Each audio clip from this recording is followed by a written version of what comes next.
Buenas tardes, les damos la más cordial bienvenida al Hablemos de Libros, el Festival 2021. La tarde de hoy tenemos el lujo y la gran alegría de conversar con el gran y querido Patricio Prón, autor de increíbles libros de cuentos como El mundo sin las personas que lo afean y arruinan, La vida interior de las plantas de interior, o Lo que está y no se usa nos fulminará, así como la edición de una antología de relatos maravillosa titulada Trayéndolo todo de regreso a casa, que próximamente veremos la cuarta edición de este proyecto. Novelas como El comienzo de la primavera, El espíritu de mis padres sigue subiendo en la lluvia, No derrames tus lágrimas por nadie que viva en estas calles, Nosotros caminamos en sueños o Mañana tendremos otros nombres, galardonado con el premio Alfaguara de novela 2019, entre otros.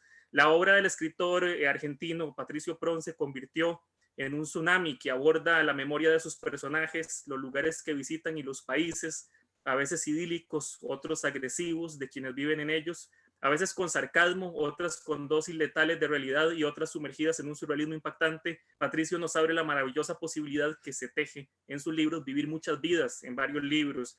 El trabajo artístico de Patricio ha sido premiado en numerosas ocasiones, entre otros con el premio Juan Rulfo de Relato 2004, antologado de forma regular y traducido a 12 idiomas. En este momento creo que hay un poco más. En el año 2010, la revista inglesa Granta lo escogió como uno de los 22 mejores escritores jóvenes en español de su generación.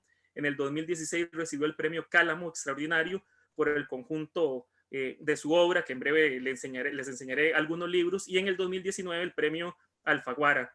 Patricio es doctor en filología románica por la Universidad Georg August de Göttingen en Alemania. Actualmente vive en Madrid. Su último libro es Trayéndolo todo de regreso a casa, que salió en una edición aumentada este 2021, una antología personal de los relatos escritos entre 1990 y 2020. Y bueno, Patricio, bienvenido, qué alegre tenerte nuevamente en Costa Rica, esta vez de forma virtual. Muchas gracias, Juanes. Gracias también por tus palabras sobre mi trabajo. Es una gran alegría tener la oportunidad de conversar contigo nuevamente y de poder hacerlo además con los amigos de Costa Rica.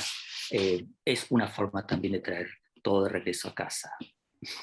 Perfecto, y bueno, para que sepan, gran parte de los libros de Patricio Prón, yo tengo aquí algunos de los que se pueden adquirir en librería internacional junto con otras joyitas de colección que andan acá dispersas en la biblioteca. Se pueden conseguir por medio de la página y la librería en el marco ahora del festival. Bueno, Patricio, vos sos de los pocos escritores que yo conozco que durante el inicio de la pandemia no se sumó a nuevos y masificados servicios virtuales para conectarse en el mundo. Recién terminado el 2019, año en que ganaste el premio Alfaguara de novela. Bueno, hiciste giras, promociones por un montón de países. Después de eso nos cae encima la pandemia, el encierro. La virtualidad pues abrió unas posibilidades enormes de llegarle a más personas, pero al mismo tiempo cortó pues todos los lazos presenciales que hacía de eventos como este que estamos acá, pues algo entrañable y hermoso. Sos un escritor de ficción impresionante, muchos consideramos sos un pensador actual y un crítico social con un intelecto que admiramos muchísimo.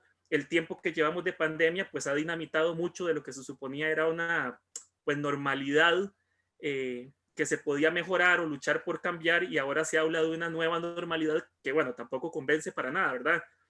¿Cómo fue para vos este proceso acelerado y violento que nos cayó a nivel mundial, que frenó, modificó la manera en la que íbamos llevando sobre todo la vida cultural y bueno, particularmente en el caso tuyo como escritor? Bueno, no creo haber vivido estos meses de una forma muy distinta como lo han vivido los amigos.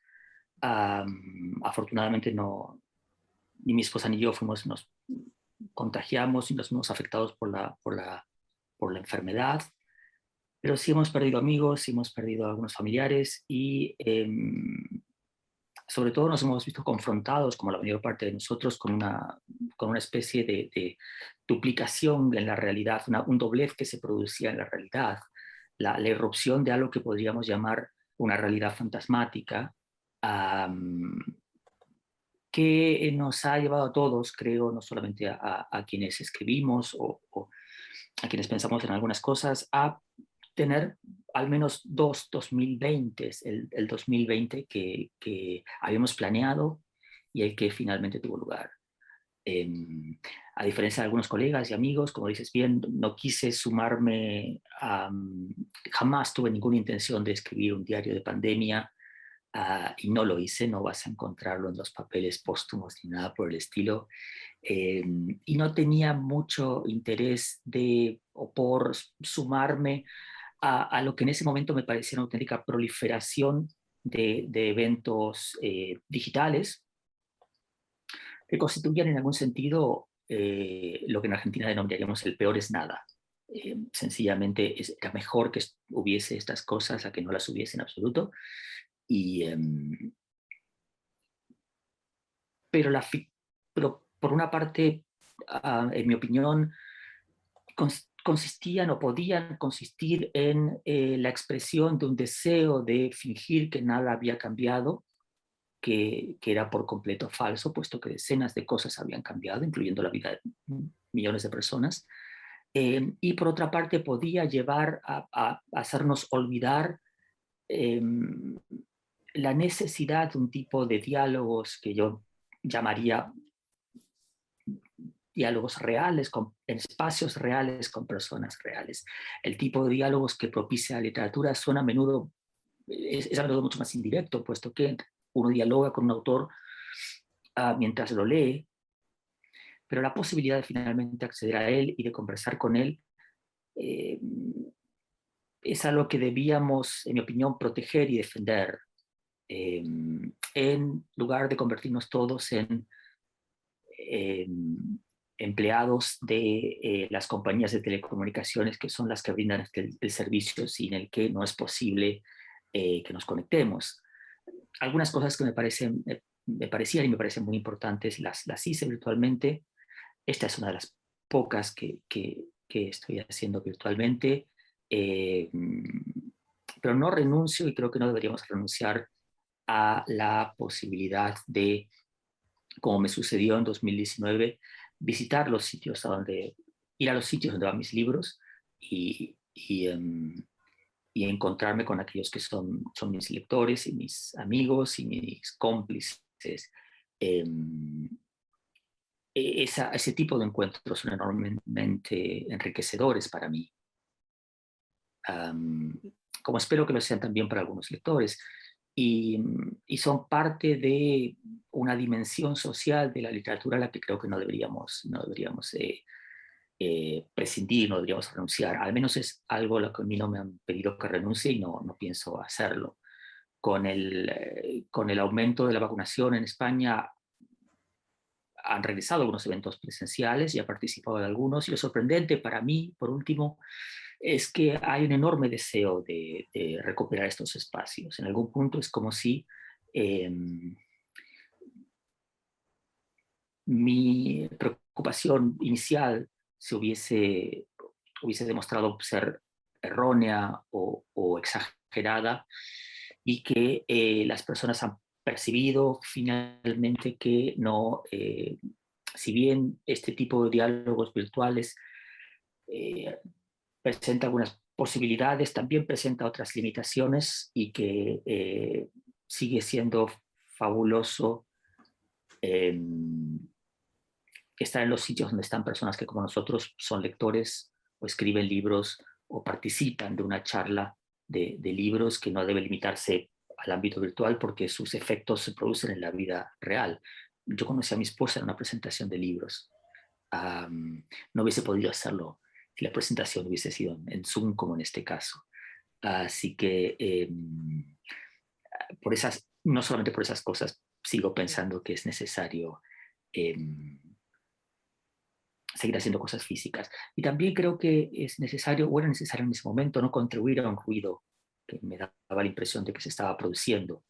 Me parecía que era el momento de callar, y era el momento de pensar, y era el momento de tratar de comprender qué es lo que la literatura podía decir acerca de los tiempos que estábamos viviendo. No en un sentido explícito, hubo durante la pandemia muy buen periodismo que estaba contándonos lo que sucedía, y que combatía contra y continúa combatiendo contra la ingente cantidad de noticias fake news y bulos, noticias falsas que estuvieron circulando y que continúan circulando en torno a la pandemia, las vacunas y demás. Pero tal vez no hubo, hasta el momento al menos, un esfuerzo importante y continuado por ver qué es lo que la literatura puede decir de unos tiempos que son en los que se produce un acontecimiento tan importante que desafía la comprensión. La literatura es una forma de pensamiento. La literatura es tal vez la forma de pensamiento, la mejor forma de pensamiento, la más alta forma de pensamiento que tenemos, incluso la literatura de ficción como la que escribo yo. Y me parecía que tal vez yo podía contribuir al esfuerzo que la literatura tenía que hacer por, digamos, dar sentido a algo que parecía crecer por completo de él.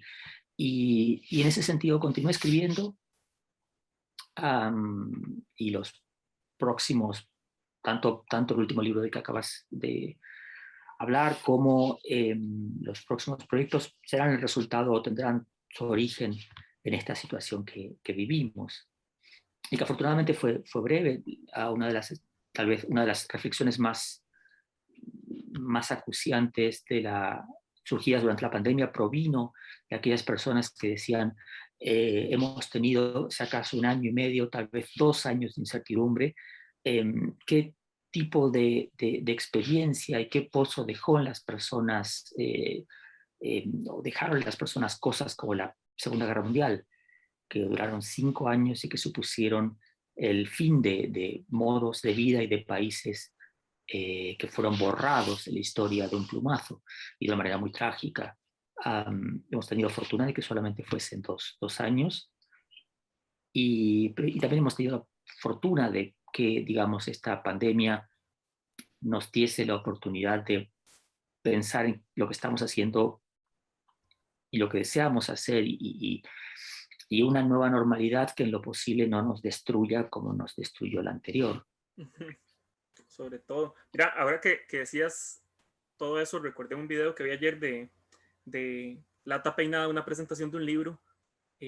Estaba Jorge Carrión y Jaime Rodríguez abrazándose y la gente aplaudiendo, y me sentí muy emocionado porque pues ha pasado bastante rato, digamos, por lo menos por acá.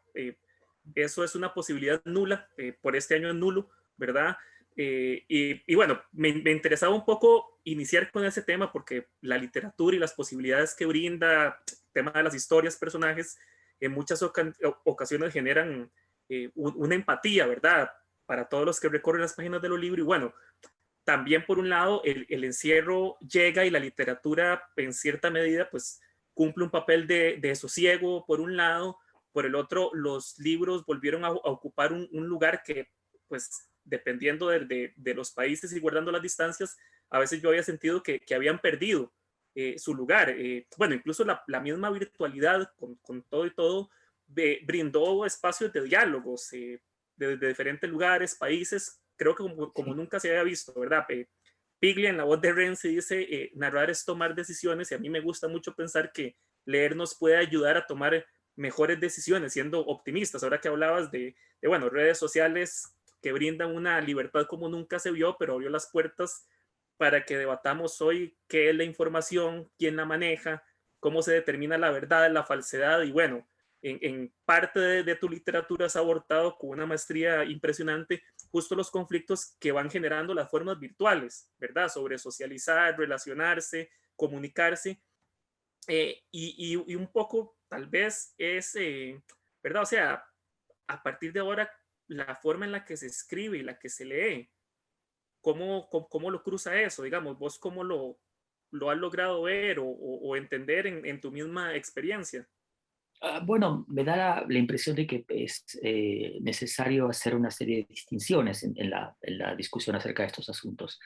La primera de ellas concierne al ámbito de lo virtual. Tendemos a creer que las cosas que hacemos en redes sociales o en foros o incluso a través de aplicaciones de mensajería instantánea del tipo de WhatsApp, por su condición de virtuales, por el hecho de no ser materiales, no tienen consecuencias o no participan de la vida real. Sin embargo, lo que hemos descubierto en los últimos años es que lo hacen completamente y que determinados contenidos que compartimos en redes sociales o que producimos en ellas, no solamente nos definen, sino que además tienen consecuencias legales y políticas de las que a menudo no somos del todo conscientes.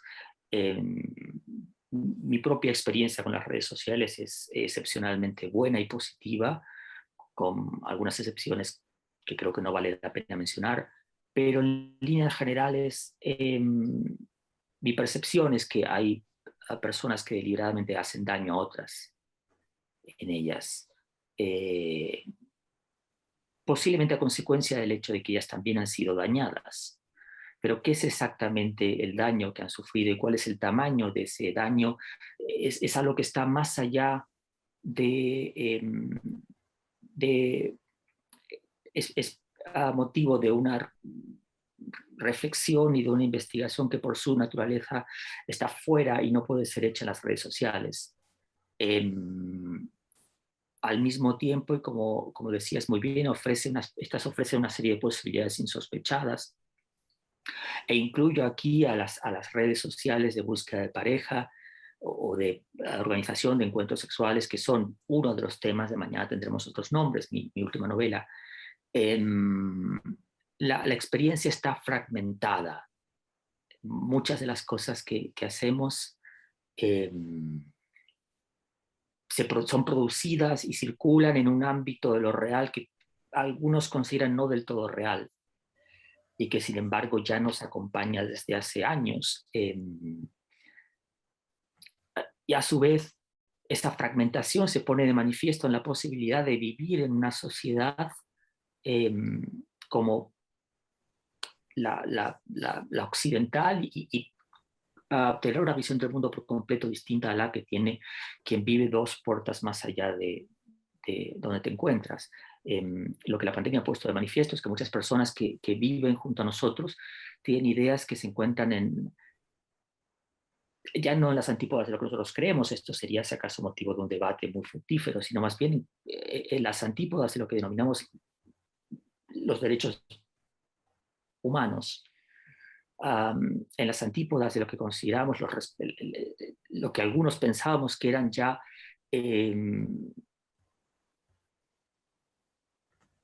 asuntos sobre los que no se iba a discutir más por obvios, como los derechos de las mujeres, los derechos de los inmigrantes, los derechos de las minorías raciales o de género, todas estas cosas que algunos presumimos que no eran motivo de ninguna discusión, ya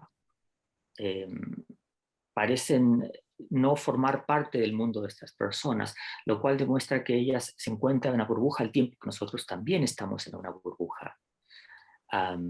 Quizás en algún punto, y no de forma tan extrema, esto ha sido siempre así en todas las sociedades. Ahora bien, determinados textos han servido para romper el aislamiento de las personas y articular el potencial que tienen las personas en torno a una causa política o a una idea común.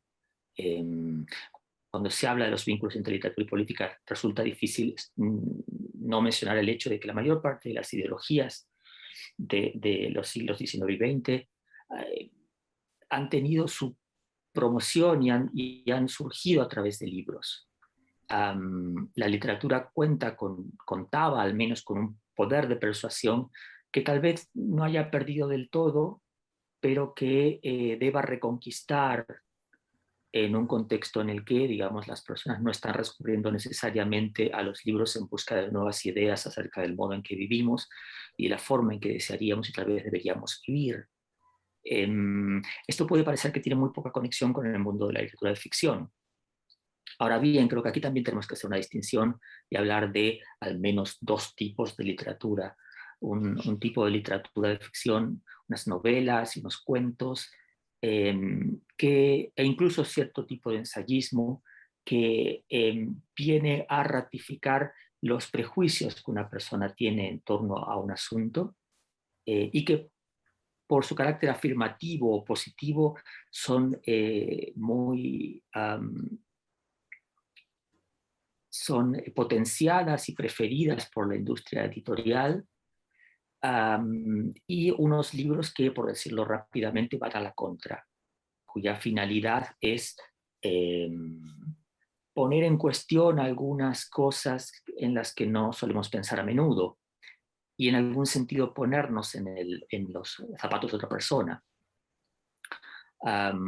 Todos tenemos el recuerdo, creo yo, de libros que nos han confrontado con ideas que teníamos acerca de algo y que nos han hecho al menos parcialmente cambiarlas. O que nos han permitido pensar que el modo en que vivimos es uno de los muchos modos en que podemos vivir. La literatura es un enorme reservorio de vidas posibles. Al menos mientras leemos un libro, el mundo, por decirlo así, se fracciona en un mundo que continúa y en el que nosotros continuamos de alguna manera, y el mundo del libro que estamos leyendo. Idealmente se produce una confluencia en algún momento, y esa confluencia es el resultado de la lectura y de una lectura que nos ha transformado como lectores, como ciudadanos, como personas, como personas que tienen un género u otro, o tienen unas ideas u otras. No hablo aquí de literatura didáctica, sino más bien de una literatura que por su naturaleza tiende a, digámoslo así, hacer algo más complejas las cosas, a emborronar determinadas categorías para que volvamos a pensarlas de nuevo. Constituyen en ese sentido un desafío al lector, al tiempo que una invitación a esto que definías inicialmente como un ejercicio de empatía, y que es la posibilidad de ponerse en los zapatos del otro y descubrir que este otro racial o de género o político no es en algún sentido muy distinto a nosotros, que está sometido a los mismos miedos y a las mismas carencias que definen la forma en que somos y el mundo que recortamos para nosotros y quienes nos rodean. Ese tipo de literatura es la que me interesa escribir a mí, es la que aspiro yo a escribir, y lo hago también, entre otras cosas, porque tengo la impresión de que un libro no debería hacerle perder el tiempo a sus lectores. Leer un libro y tener la impresión de que ese libro no nos ha movido en absoluto, no ha movido ni siquiera un centímetro los cimientos de la vida que tenemos, es la experiencia de haber perdido el tiempo, en mi opinión. Y si bien hay personas que disfrutan de esto, disfrutan de los libros en su condición de pasatiempos, por alguna razón yo siempre he sido muy consciente de lo limitado que es nuestro tiempo, y he tratado de escribir libros que, al tiempo que no me hacían perder el tiempo a mí como autor, no se le hicieran perder al lector. Y, y creo que en ese sentido tampoco es accesorio o inútil mencionar que, como decías bien, en el contexto de la pandemia hemos leído como nunca antes. En esta especie de tiempo suspendido de la pandemia, algunos se han reconciliado con la lectura como, como aquello que la lectura o la literatura son, que es una forma de abrir un paréntesis en el tiempo y una pequeña hendidura en el mundo. En un mundo que nos parecía más y más agobiante, que nos parecía que estaba clausurado a nosotros, digámoslo así, la literatura constituyó una puerta de entrada, o incluso una forma de evasión que yo denominaría positiva, en el sentido de que, digamos, algunos de esos libros al menos supusieron la ampliación del repertorio de posibilidades y de ideas posibles de algunos lectores. Según las estadísticas del gremio de editores de España, al menos aquí en España nunca se leyó como durante la pandemia. Pero lo sorprendente y lo interesante y los acaso esperanzadores, que no se leyeron los libros que uno podía pensar que las personas estaban buscando para escapar de las muchas preocupaciones que teníamos en esos días, sino muchísimo ensayo, muchísima literatura que suele llamarse de fondo, es decir, autores clásicos, o autores que tal vez el lector había dejado de lado, urgido por el continuo carrusel de novedades al que la industria editorial nos tiene atados. Pero creo que nuevamente la pandemia puso de manifiesto estas diferencias, estas distinciones que estoy haciendo, y también recordó a algunos lectores la existencia de una literatura que tal vez no acapara titulares, pero continúa constituyendo, aunque sea subterráneamente, la única razón por la que leer sigue teniendo sentido y sigue siendo de relevancia para alguien. Ujú. Mira, ahora que lo mencionaste, pienso en este hermoso título que tenés de Mañana tendremos otros nombres, esta increíble novela que, bueno, va un poco sobre la incertidumbre, la soledad, la comunidad cruzada entre una parte virtual, otra presencial, el tema de la negación que me pareció fabuloso, del otro, que además que lo permite una app a través del bloqueo, el tema de las dificultades de relacionarnos en un mundo con, bueno, con más accesos y comunicación a forma virtual, pero bueno, casi pues antecediendo un poco el tsunami digital en el que actualmente vivimos y las dificultades de volver a relacionarnos, esta novela toca ese y otros temas fundamentales a través de una relación amorosa, ¿verdad? Que yo creo que se había, o pocas veces alguien se había detenido a ver todo lo que estaba alrededor de las situaciones amorosas actuales. Yo creo que por la misma carrera del mundo que teníamos, nadie había sacado el tiempo y había escrito como vos lo hiciste en esta magnífica novela. Esos detalles a mí me voló la cabeza cuando la leímos por acá también. Quería saber un poco cómo construís los afectos que están en esta pareja que, bueno, se fragmentan y en realidad es una fragmentación que es un espejo de la sociedad. Sí, la mayor parte de las veces escribo acerca de cosas sobre las que no sé demasiado. Am, con eso quiero decir que no es que yo hubiese llegado previamente a estas conclusiones o a estas intuiciones que estás mencionando y que, digamos, pensé que tenía que escribir una novela para ponerlas de manifiesto, sino más bien me encontraba con que, por una parte, muchos amigos amigas y amigos muy queridos estaban experimentando los vínculos, el afecto y la experiencia amorosa de una manera muy distinta como lo había hecho yo. Y esto que inicialmente, o como lo hago yo, y esto que inicialmente podía haber provocado en otra persona un rechazo, a mí me provocó una enorme curiosidad y un deseo de comprender aún más y de investigar y de tratar de comprender qué es lo que estaba sucediendo. A su vez, y como parte de ese intento de comprensión de lo que sucedía, eh, leí bastantes novelas contemporáneas en español y lo que descubrí es que se había producido una especie de decalage, una especie de anacronismo, se había conformado un anacronismo. Las novelas contemporáneas acerca de la experiencia amorosa estaban narrando esta como, digámoslo así, siempre la habían narrado, como el encuentro entre dos personas que a menudo, por supuesto, de diferente sexo, que a menudo uh, hacían frente a las diferencias de clase y de origen sin que éstas fuesen mencionadas explícitamente, con la finalidad de terminar en un matrimonio, es decir, en una unión legal cuyo propósito último era la reproducción. Nada que objetar acerca de este recorrido vital, pero muchas personas allá afuera están teniendo formas de relación muy distintas. Me daba la impresión de que la novela contemporánea en español acerca de la experiencia amorosa no parecía muy contemporánea y que en algún sentido era anacrónica o no estaba dando cuenta de lo que estaba sucediendo. Lo que fue Flaubert quien sostuvo que la literatura es un espejo que ponemos junto al camino.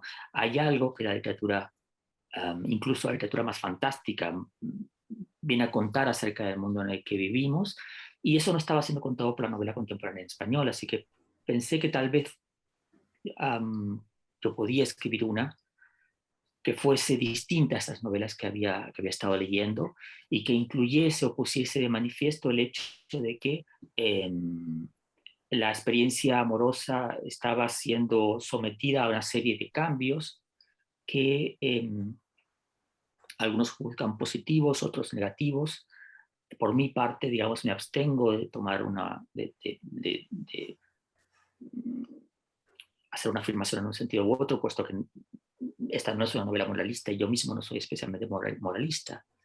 Creo que hubiese sido, de hecho, muy poco interesante que el lector accediese a mis propias impresiones acerca del asunto, pero sí me parecía que era posible recorrer este asunto a través de unos personajes con los que comparto en algún sentido biografía, al menos parcialmente, y pero que no se distinguen del resto de las personas, no se distinguen en algún sentido de los lectores. De mañana tendremos otros nombres, excepto por el hecho de que, como sostuvo Juan Gabriel Vázquez al hablar de mi trabajo, permanecen con los ojos abiertos allí donde la mayor parte de las personas los cierran. Son personas que están tratando de comprender el mundo en el que viven y que saben que las modificaciones y los cambios que se producen en el mundo en el que viven suponen cambios para ellos mismos y para la forma en que se definen y van a definirse en el futuro. El mañana tendremos otros nombres. Del título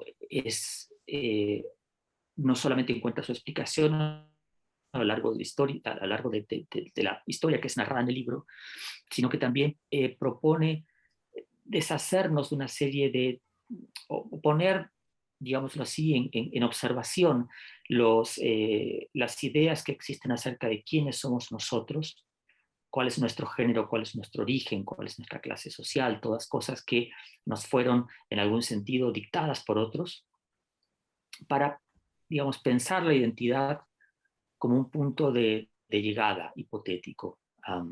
Es decir, para hacer de nuestra vida algo que aún está abierto y en construcción, y no cerrarla con una definición tajante de quiénes somos y quiénes creemos. Los últimos estudios neurocientíficos ponen de manifiesto que la memoria es mucho más versátil de lo que creíamos y que la mayor parte del tiempo nos engaña, incluso en relación a quienes nosotros creemos que somos. Pero la literatura sabía de esto hace muchos años, mucho antes que los neurocientíficos hubiesen llegado a esta conclusión. Sabía de la enorme ductilidad de la memoria y de la forma en que, digamos, determinados textos cambian nuestra vida. Pensemos en un ejemplo por completo banal. La imagen que tenemos de algunas ciudades, por ejemplo, está estrechamente relacionada con los libros que hemos leído acerca de esa ciudad mucho antes de visitarla. En mis viajes de los últimos años, pero también a lo largo de todos los viajes que he hecho en mi vida, en especial a ciudades acerca de las que había leído mucho o de las que había leído literatura o que, digamos, tenían un papel importante en novelas que yo había leído y que habían sido determinantes para mí. Yo no podía recorrer esas ciudades sin estar pensando en los libros que había leído. Hay un relato en el último libro de relatos que se llama Es el realismo. Fue un relato que obtuvo el premio Juan Rulfo de relato hace unos años y narra la historia de una persona que en realidad, al igual que yo en su momento, no puede recorrer París sin dejar de tropezar una y otra vez con cosas que conoce en primer lugar a través de libros e incluso quizás de filmes o de canciones. Creo que es una impresión que todos tenemos, por ejemplo, cuando visitamos Nueva York. Quienes hemos tenido la oportunidad de visitar Nueva York y pasar un tiempo allí, la primera impresión que tenemos es que la mayor parte de las esquinas con las que tropezamos las hemos visto ya. Y no es porque ya hemos estado previamente en Nueva York, sino sencillamente porque Nueva York es parte está en el aire de la cultura de los últimos 100 años. los libros que hemos leído acerca de las ciudades condicionan por completo nuestra experiencia de esas ciudades, pero también, sorprendentemente, también la modifican los libros que hemos escrito. Escribí hace algunos años una novela llamada No derrames tus lágrimas por nadie que viva en estas calles, título nuevamente largo, y en esa novela ahí está, eso es, y en esa novela que se habla de algunas ciudades de Italia, y que fue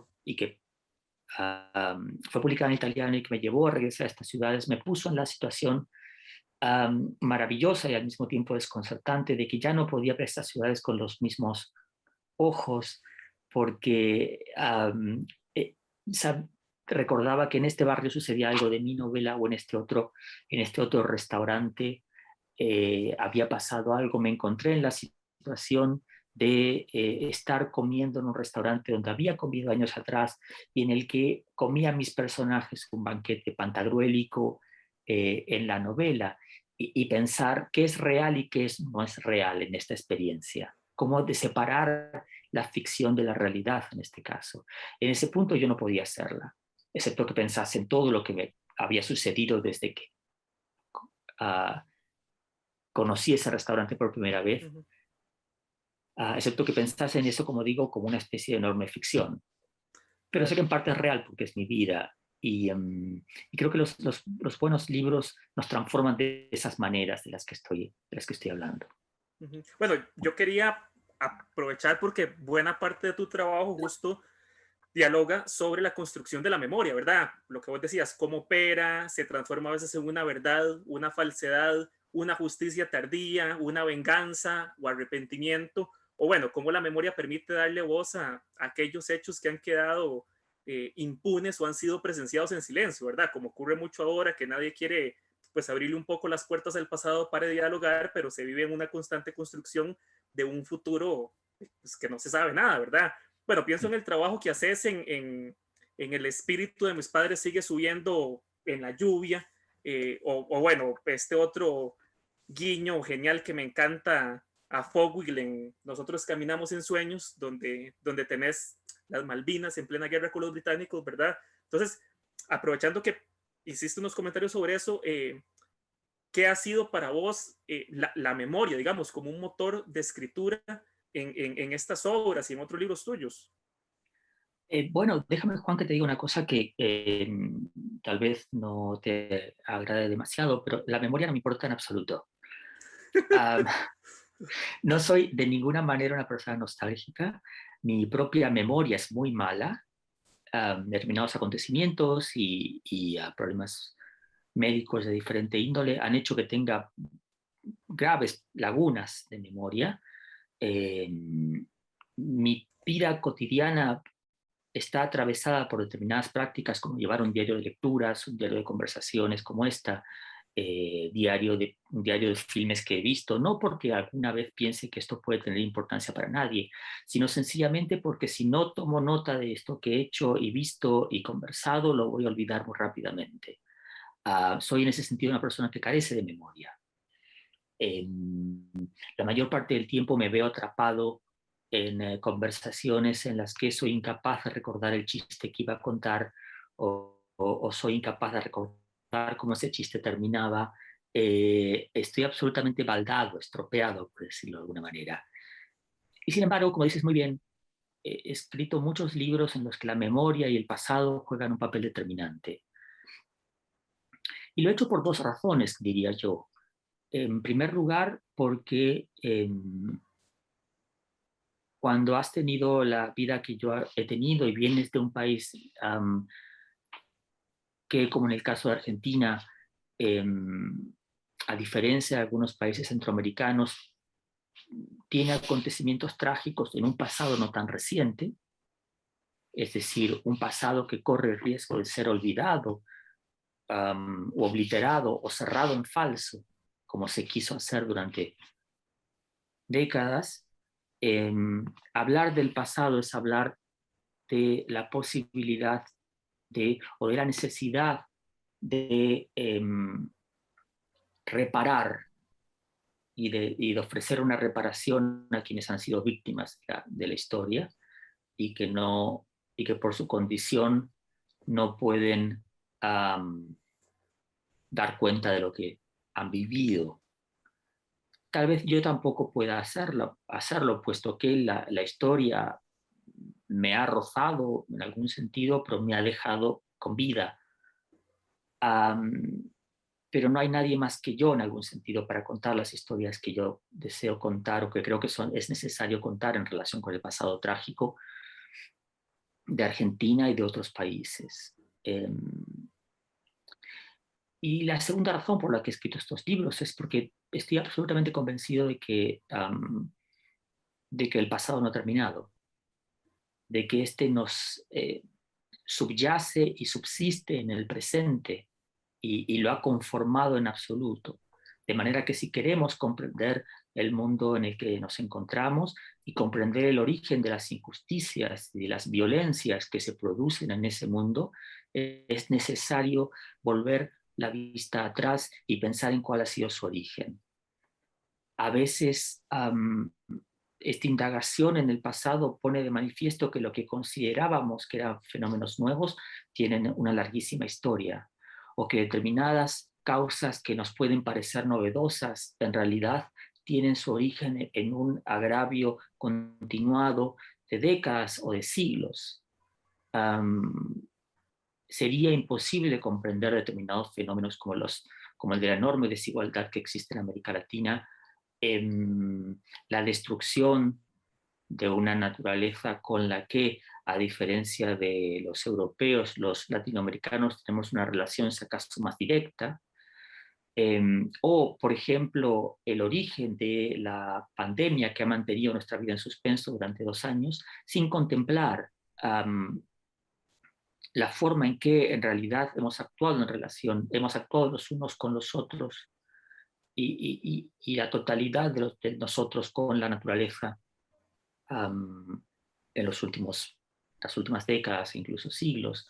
En las preguntas que el presente nos hace son preguntas cuya respuesta está mayoritariamente en el pasado. Y es allí a donde yo regreso con los libros para encontrar una explicación a algo que, digamos, en principio parece inexplicable. Y no lo hago nuevamente ni en nombre del pasado ni para idealizar el pasado, sino más bien porque estoy absolutamente convencido de que de la forma en que resolvamos algunas de las grandes preguntas que nos hacemos en el presente depende la forma, el contorno que adquirirá el futuro. Casi podríamos hacer un trabalenguas y decir que nuestro presente es el sitio donde se dirime la forma en que el pasado se transforma en futuro. Y creo que hay determinados aspectos del pasado que si no ponemos en cuestión van a permanecer y van a proyectar sus sombras y su efecto en el futuro. El ámbito de acción que tenemos es, por otra parte, solo el presente. Y es aquí donde estamos activamente, donde permanecemos sentimental e intelectualmente vivos. Pero como digo, no podemos comprender el sitio en el que estamos, en el que nos han puesto, si no es teniendo en cuenta el pasado. Y además el pasado en su relación problemática con la verdad y con la memoria. En Argentina, al igual que en otros países, la demanda de justicia en torno a los hechos trágicos del pasado reciente y sus responsabilidades, los enormes crímenes que se cometieron en nombre del país, esa demanda, digo, fue hecha bajo la consigna de memoria, verdad y justicia. Ahora bien, si bien es una consigna que yo comparto, mis libros vienen a poner de manifiesto que la relación entre los 3 términos es muy compleja, que lo que denominamos, lo que recordamos no es necesariamente la verdad, y que a menudo la justicia tiene una relación compleja tanto con la verdad como con la memoria. El viejo refrán sostiene que en este mundo no hay justicia sino leyes. Pero el hecho es que muchas personas en América Latina ni siquiera tienen acceso a esas leyes, a la mínima reparación que esas leyes o que un Estado de Derecho que cumpliese las leyes, las mismas leyes que formula, les ofrecería. Abrir lo que en España, abrir el melón, como se dice en España, de todas estas cuestiones es complejo y a menudo podríamos decir desagradable, pero creo que es la tarea de algunos escritores y es al menos la tarea a la que están destinados mis libros, están destinados mis libros. No, esos libros no soslayan el hecho de que los libros tienen que producir efectos estéticos y que tienen que ser capaces de arrastrar consigo a sus lectores, tienen que conmoverlos, tienen que moverlos y tienen que llevarlos a sitios a los que esos lectores no habrían llegado de otra manera. Pero no constituyen un mero entretenimiento. Y nuevamente, y como hablábamos en relación con otros productos culturales que han sido producidos durante la pandemia, nunca he tenido ninguna intención de producir literatura de entretenimiento. El mismo concepto de entretenimiento me resulta perjudicial, me resulta preocupante. La repetición que entraña ese tipo de entretenimiento me resulta angustiosa. Soy incapaz, lo admito, de ver series durante largas temporadas y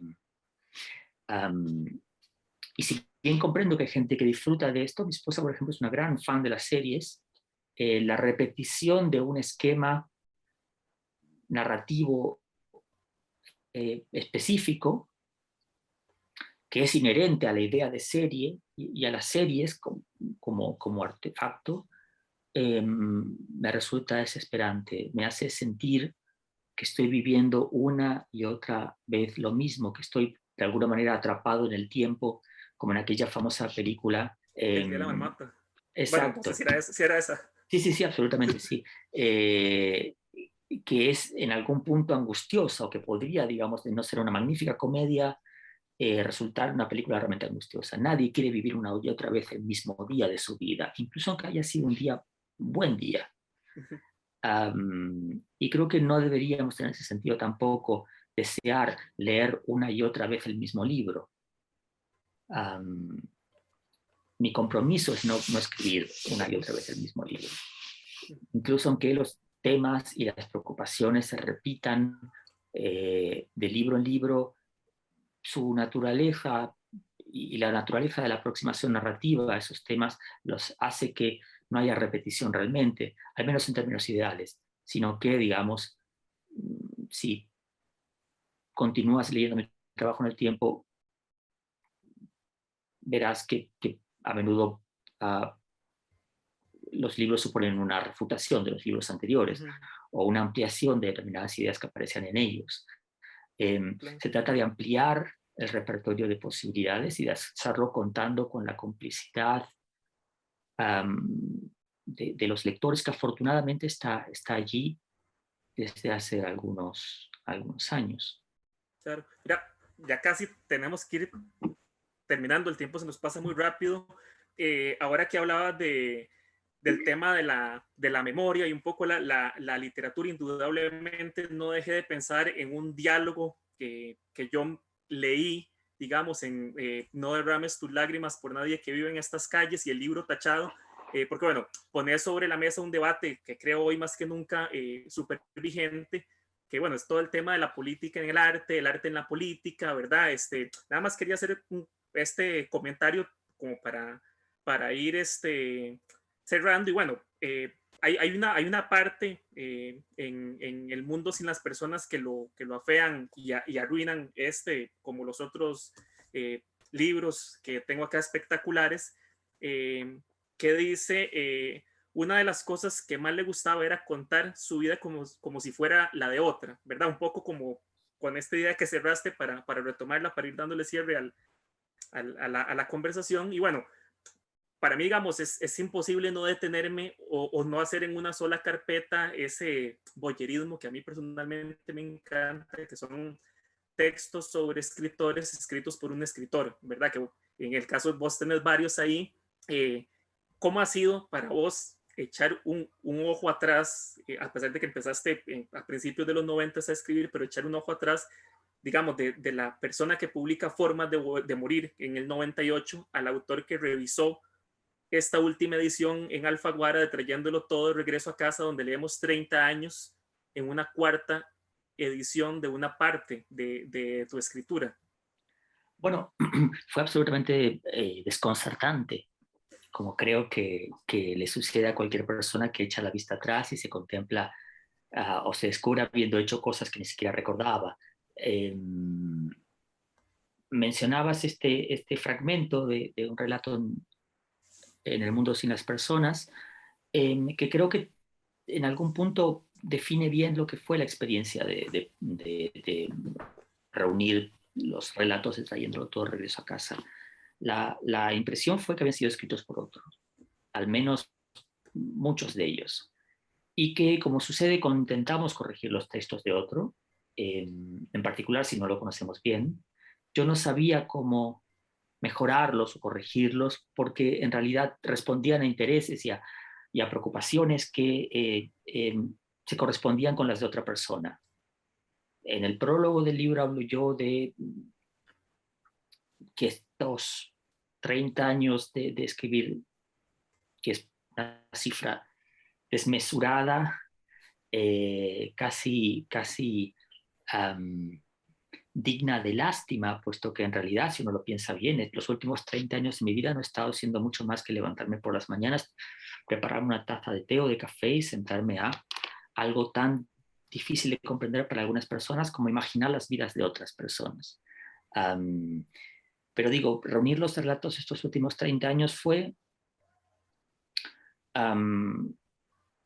descubrir que mi vida como escritor parece haber, que en realidad muy posiblemente he vivido yo 4 vidas como escritor.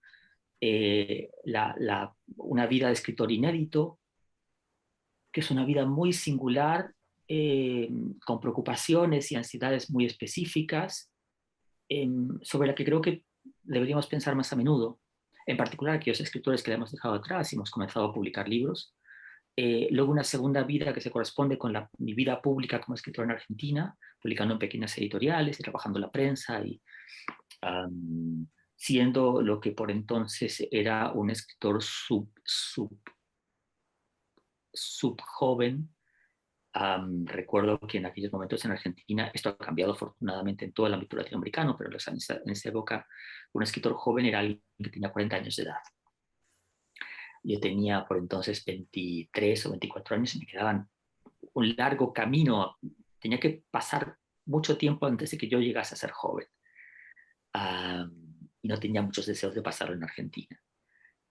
Pues luego una etapa alemana en la que era un escritor secreto, estaba escribiendo para mí, pero no mostraba a nadie lo que estaba escribiendo, porque además no había nadie allí que pudiese leerlo, puesto que, digamos, mis amistades y mi trabajo y mi vida privada y pública tenían lugar solamente en alemán. Luego los primeros años en España, a partir de 2008, los libros publicados hasta posiblemente mañana tendremos otros nombres que cierran en algún sentido un ciclo y otro que se abre con el nuevo libro.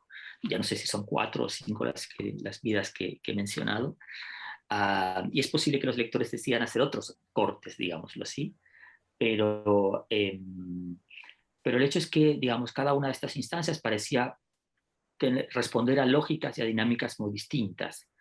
Y incluso los temas de los que hablan los relatos de cada uno de estos periodos. Me sorprendió muchísimo descubrir que al comienzo de mi vida como escritor estaba yo tratando de leer de una manera específica la literatura latinoamericana de vanguardia y tratar de ver si había allí un lugar para mí, al tiempo que en otros periodos de mi trabajo, en otras etapas de mi trabajo, ese fue un tema menor, quizás porque las enseñanzas del periodo anterior ya habían sido asimiladas, por decirlo de alguna manera.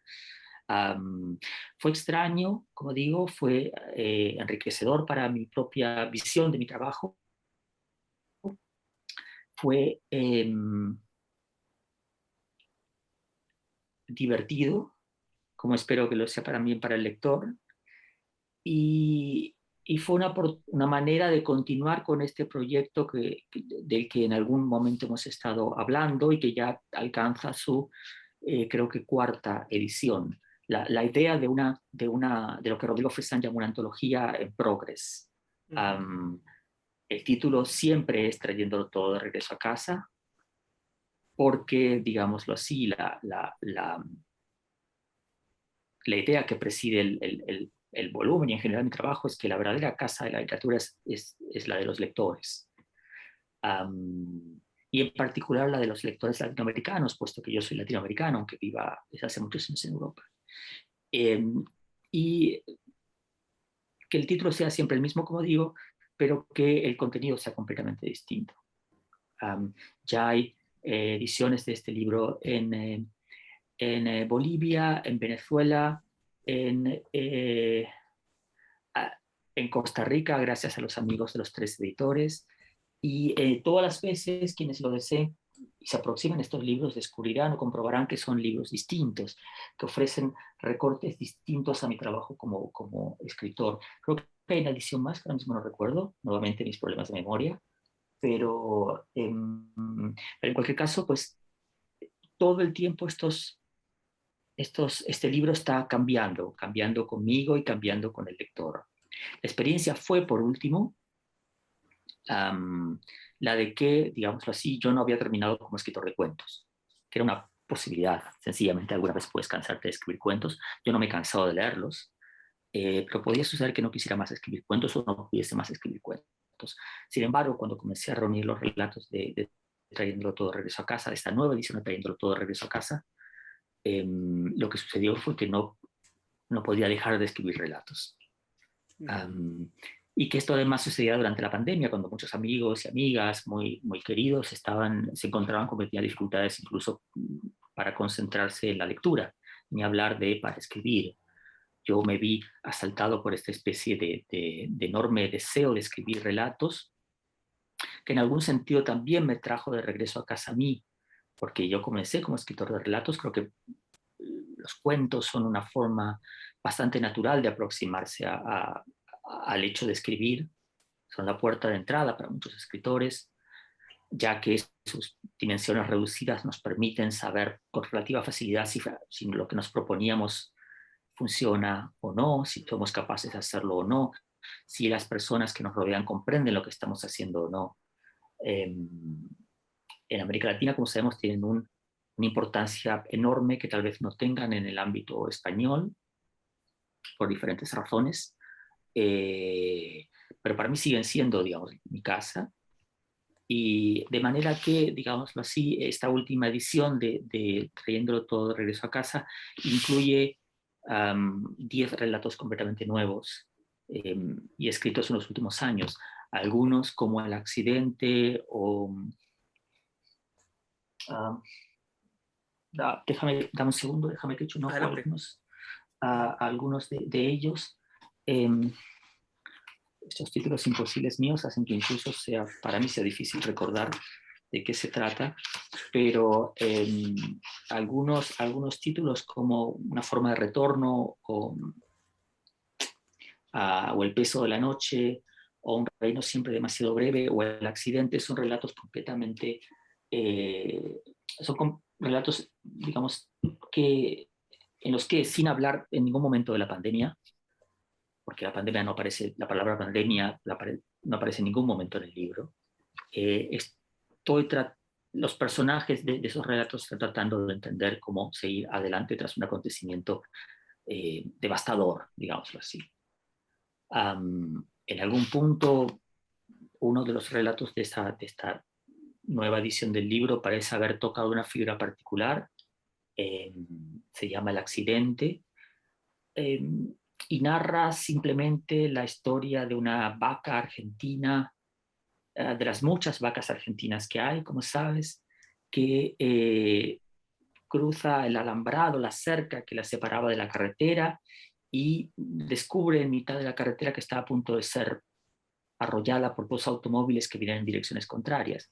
Ella es una vaca muy lista, muy inteligente, que se pone a pensar, una vaca filósofa, diría yo, que en consideración que, de quienes viajan en los automóviles, de que en un automóvil hay niños, en otro automóvil hay una mujer embarazada, se pregunta qué hacer y cuál es el daño, cuál es el menor daño que puede provocar. Um, Diría que ese cuento tocó una fibra en algún sentido sensible, porque creo que todos hemos estado en los últimos tiempos sintiéndonos como esa vaca, que ha sido arrollada o va a ser arrollada o atropellada por unos acontecimientos que ni siquiera acaba de comprender del todo, y está tratando de, ya no de averiguar cómo salvarse, puesto que no hay salvación posible, pero sí al menos de comprender cómo, cómo puede al menos no lastimar a otros y proteger a quienes quiere. Eh, el cuento está disponible en línea, si no me equivoco, así que los amigos que deseen buscarlo, ¿sí?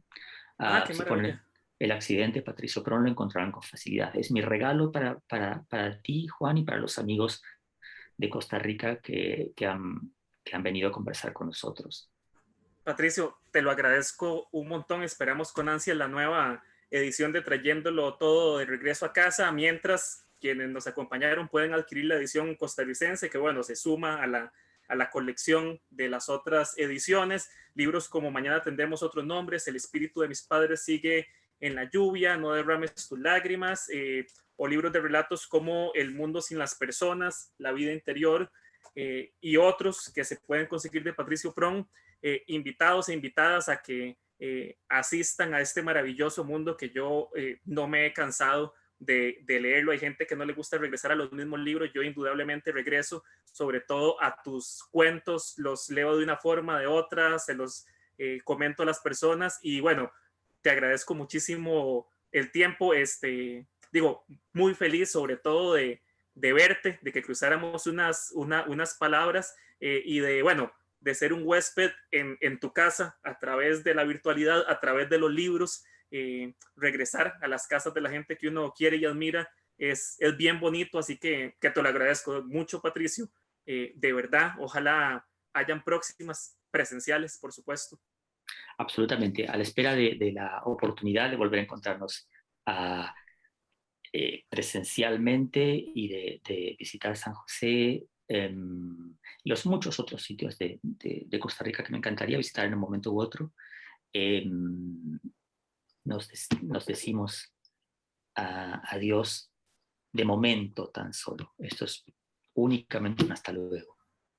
Perfecto. Hasta luego, Patricio. A quienes nos acompañaron, muchísimas gracias. Esto fue Hablemos de Libros, el festival, y nos vemos en las próximas actividades. Muchas gracias.